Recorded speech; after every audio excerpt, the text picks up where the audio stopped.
Românii trăiesc de azi pe mâine. Este concluzia unui studiu realizat de una dintre cele mai mari firme de consultanță de la noi din țară.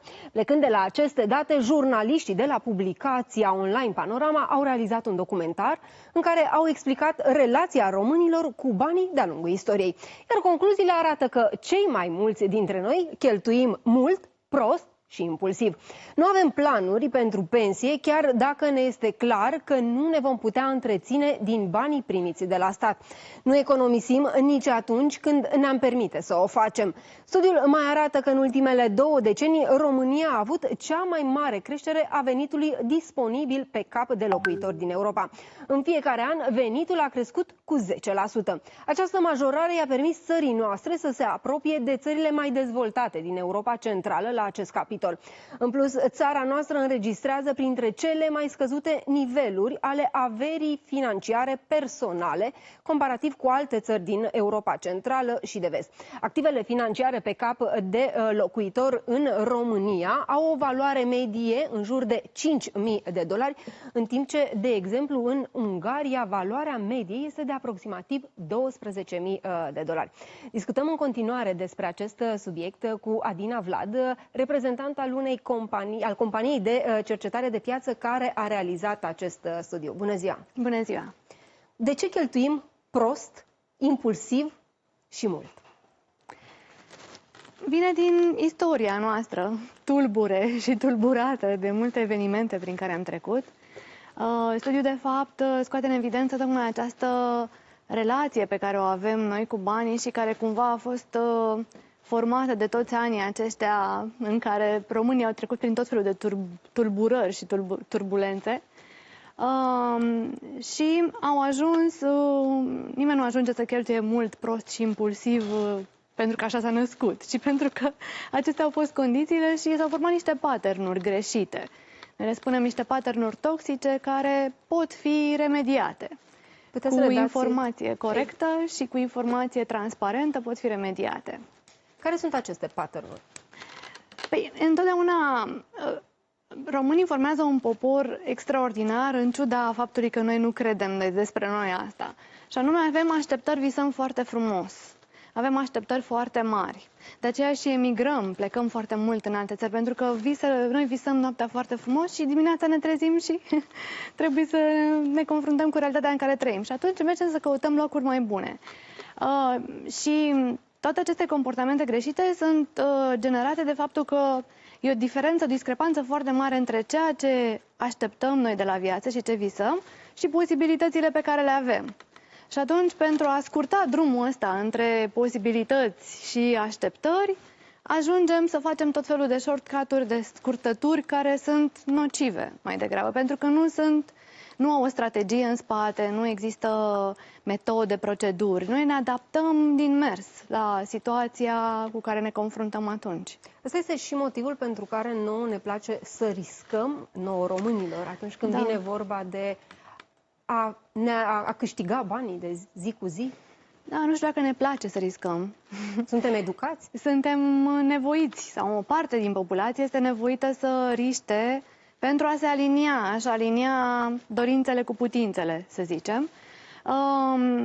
Și riscul acesta e mai degrabă această scurtătură pe care o luăm, în așa fel încât să nu mai pierdem timp, să acumulăm, să acoperim mai repede golurile acelea care nu ne lasă să fim liniștiți nici ziua, nici noaptea, nu ne lasă să ne controlăm frustrările și atunci ajungem să alegem niște metode mai puțin convenționale și în absența cunoașterii, pentru că nu știm și nici nu credem în metodele convenționale. Credem că dacă noi le respectăm, sau cei care le respectă sunt singurii fraieri care respectă regulile și, de fapt, până la urmă tot la eșec vor ajunge.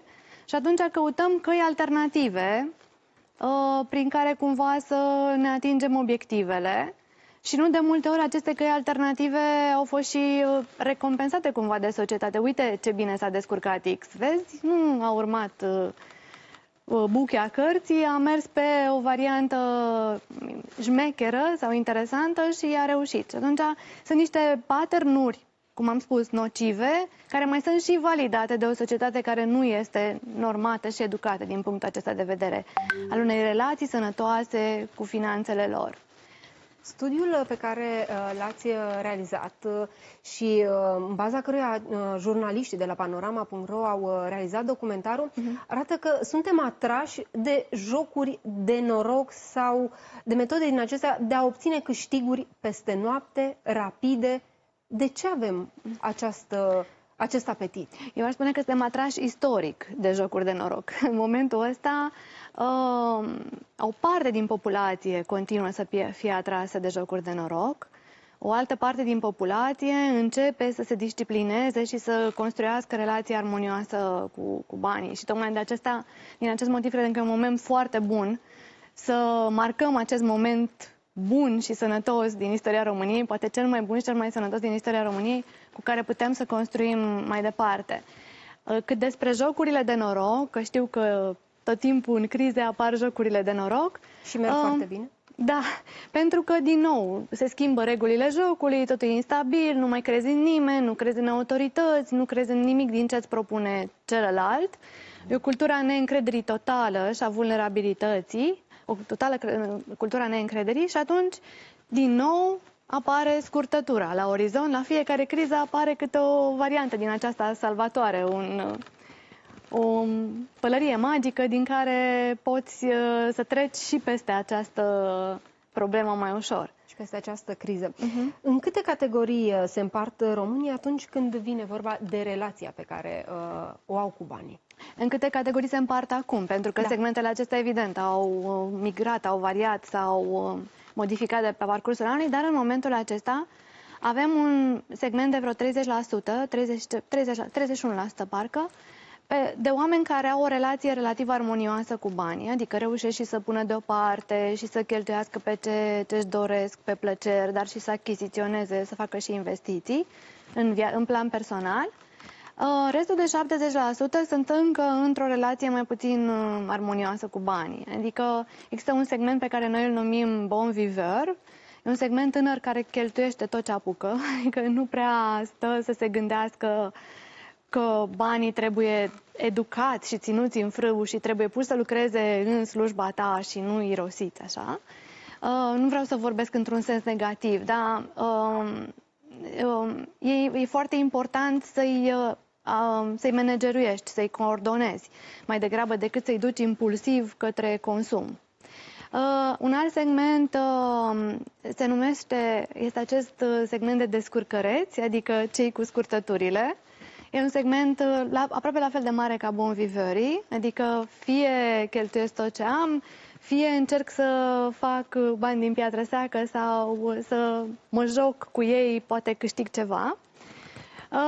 Și mai există un segment destul de mic, pe care noi îl numim disciplinat, pentru că vrem să zicem care este partea lui pozitivă, dar de fapt sunt oameni care atâta au și atâta reușesc să cheltuiască și nu-și asumă niciun fel de risc, pentru că orice investiție sau economie ar putea să facă, nu le-ar mai ajunge banii să supraviețuiască, să treacă de pe o zi pe alta și atunci sunt foarte precauți și temători atunci când trebuie să lucreze cu banii lor.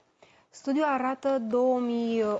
arată o analiză din 2000 până în 2020 și aș vrea să vă întreb, au învățat românii ceva din criza economică din 2008? Au învățat foarte multe. Românii învață foarte repede când sunt constrânși.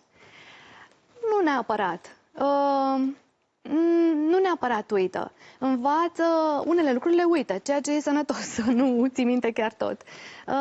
Și rămân cu niște lucruri destul de sănătoase, în special generațiile noi care vin acum și care au cumva o altă deschidere către informație și către adaptare. Din criza economică din 2008 au învățat că acumulările excesive și foarte facile, gen credit cu buletinul și cumpărat de bunuri, case, mașini și alte lucruri, nu sunt neapărat calea spre o siguranță financiară sau spre fericire.